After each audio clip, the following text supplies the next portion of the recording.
Good morning, my dear students. Class UKG sound of vowel I. I के vowel के बारे में पढ़ेंगे. Read aloud, जोर जोर से पढ़ें. Kit, KIT, kit. किसी भी चीज़ का जो इसमें सारी चीज़ें हों, कोई बॉक्स हो या इस तरह से. Kid, KID, kid, बच्चे को. NIB, nib, इसको. KITE, kite, FISH, fish, KING, king,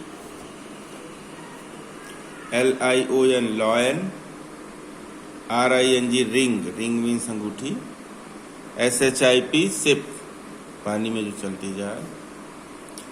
Read the following words. अब इन वर्ड्स को पढ़ने की कोशिश करिए. IN, in, PIN, pin, BIN, bin, TIN, tin, WIN, win, RIN, rin. IG, ig, FIG, fig, BIG, big, DIG, dig, RIG, rig, MIG, mig. IP, ip, LIP, lip, ZIP, zip, DIP, dip, SIP, sip, HIP, hip. IT, it, BIT, bit, SIT, sit, PIT, pit, HIT, hit, NIT, knit. ऐसे ही आई के जो शब्द vowels use होते हैं शब्दों में, उनका पढ़ने का अभ्यास इसी प्रकार से करेंगे.